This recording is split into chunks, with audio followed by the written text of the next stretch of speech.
We're actually like we're dulling down the magnificence of the universe. Like when you look at those pictures, you're like, why don't I see that? A picture if we saw that every night. Right. How different we'd be. How much more connected we'd be. Oh yeah, it's so humbling.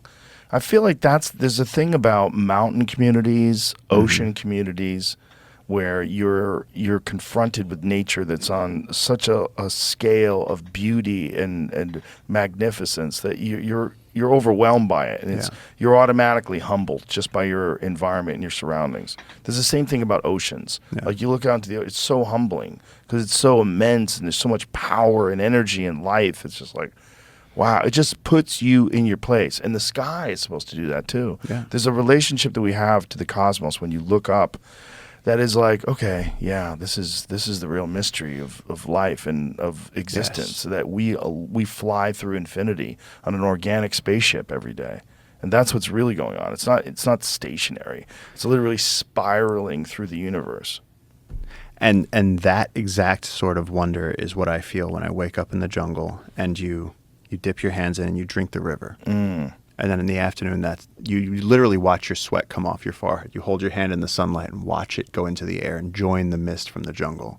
Wow. And then at 4 p.m., you get that thunderstorm and it comes back. And that cycle is moving through you. Wow.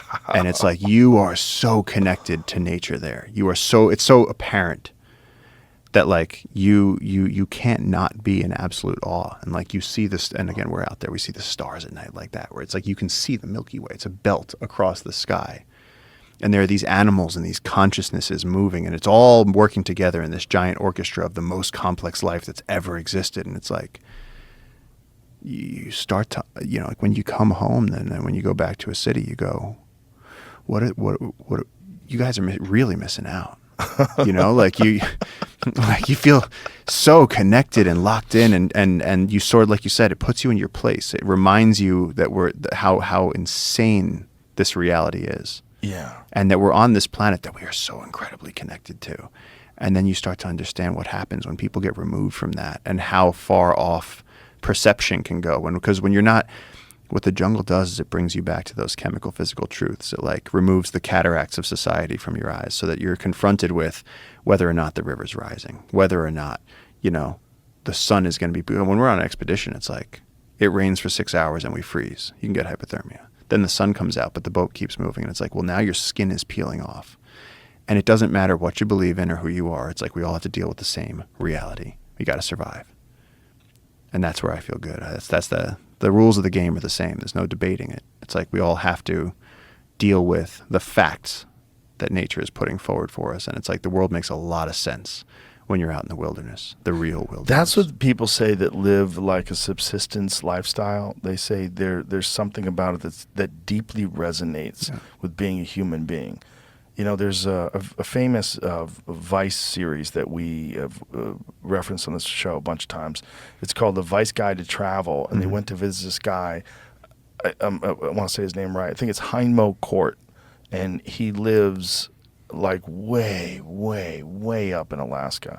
And he has some sort of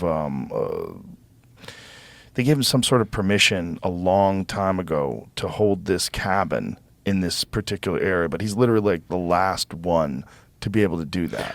Yes. And he lives up there just hunting caribou and fishing. And that's all he does. By himself. And he lives up with his wife in this tiny cabin that, there's no windows, and he has a generator, and he's up there just eating caribou and hunting and living off the land. But he's a very intelligent guy.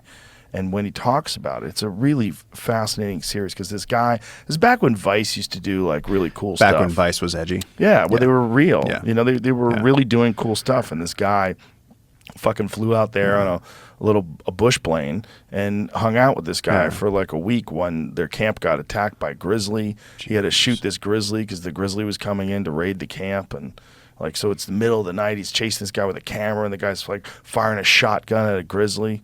But I mean, you have to be a type of genius to live out in that. Like, you have to be such a problem solver. Like, yes.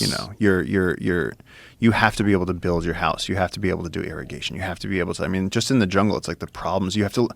I mean, I'm still such a novice. It's like these guys, like they're like, "Can you drive a boat?" I'm like, "Yeah," and they're like, "No, can you drive a boat which means can you disassemble the motor and put it back together? Because eventually that's what you're going to have to do. And so it's like, if you go take your bush plane and go live out in Alaska, it's like, well, how long until you have to call someone for help? Right. It's like we rely on other people so much, and that's the beauty of being.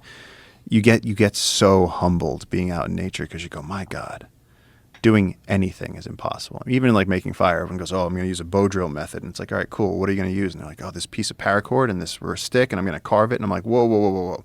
Where'd you get that knife? Where'd you get that paracord? Like, start. It's tough. Start from nothing. You start from nothing, you'll get nowhere. Just try and make rope. It's like mankind's like second invention. It's like it's impossible.